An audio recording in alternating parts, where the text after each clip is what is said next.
Well, Len, this needs to be said. Cash for clunkers. They don't even know how much of it they've spent already.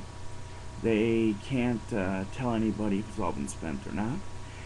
And if Congress goes off to the thing, your $1 billion could be more. Obama might just dig in and take some of that TARP money, which we don't know how much has been distributed and how much is available. That's the funny thing. They haven't sent out all that stimulus money. A lot of it's still sitting around. Yeah, stimulate the economy with the money. They don't use it. They haven't sent it out. They don't read the bills either. Now, we have problem with spending money, period, right now. That's the real point. The real argument the lady has is you didn't fund it well enough. So if you don't fund that one program enough, how are you going to fund enough for healthcare? I mean, Medicare, it's going broke. They don't have enough, it's insolvent in the fund for it.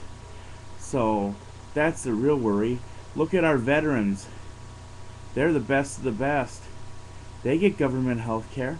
Look how long they have to wait for procedures. Look how miserable they have it and all the complaints. Look it up. VA. The VA. Veterans. I mean, I got family members that are in it. And they say they'd rather have private insurance. It's it's a pain in the butt. But me, I side the other way. No insurance. Upfront pricing. Know what you're paying for before you pay for it. You know what it costs you if you go see a routine checkup to the doctor. And everybody should be, I hate to say it, you should have a private doctor and be able to see him at least once a year to make sure you're getting a checkup and know if you're in good health or not, or something serious is wrong. And that shouldn't cost too much. That should maybe be $150. This routine checkup. I mean, every time I get a new job, they give me a physical. So, I mean, it shouldn't be that expensive. I mean, piss tests, all that stuff. Check and see if I don't have a hernia. I mean, look at me and make sure I'm in good health. Basic checkup, That should be free. They should have free clinics where that doctor should do that willingly.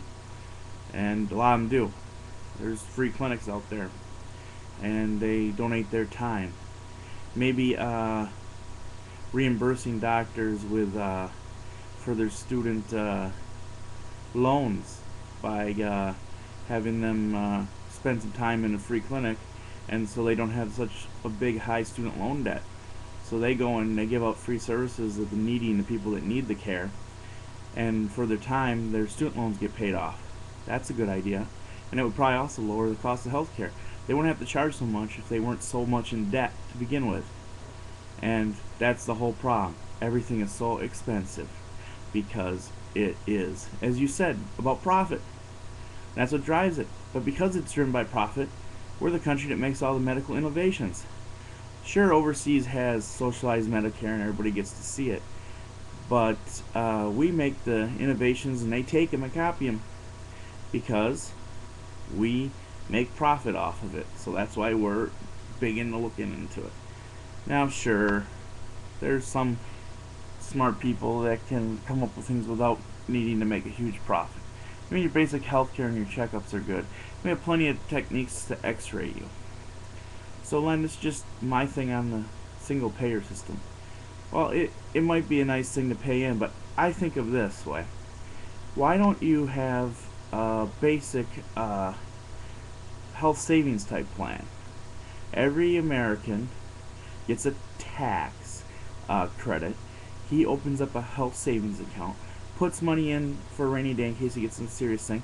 Maybe takes out a private insurance in case something catastrophic happens, and he needs this, money because he got cancer or something else, and he didn't know it. And not everybody may call. Oh, we got pre-existing condition. Well, if you don't have cancer, you're eligible. Period. End of story. Now, other than that, I mean, health savings. You save up money, and instead of the money going directly to insurance companies, and this is great because my brother has this, he can use it on when he needs it, and it sits there, and it's a tax thing. Now, he could take it out like Later would have to pay a tax penalty, but the money's still there. He could possibly see it later instead of having to just go to insurance companies and have them make a profit. I think that's a very good idea. I mean, come on, put a little bit aside. I mean, you put a little bit aside to pay the insurance premiums. Wouldn't it be better to have them for yourself possibly in the future if you don't need them or get sick? Plus, you build up a nice slush fund. Well, that's it for my rant, Len. Just remember, there's so many different alternatives, and I wish our congressman would discuss them a little bit and get a good system instead of just saying, oh, there's only one way or no way, like you say. There's so many different alternatives and things that can be thought of. Both have to reduce the cost and increase the members that are in the medical field. And I think the reimbursement plan for their student loans, where they give service, free clinics, might be a great method of both getting healthcare to people who need it and reducing the cost of healthcare because the doctors don't have the overhead of the high debt when they get out of school. Thanks for listening, and I hope this adds to your discussion. Thank you. Bye.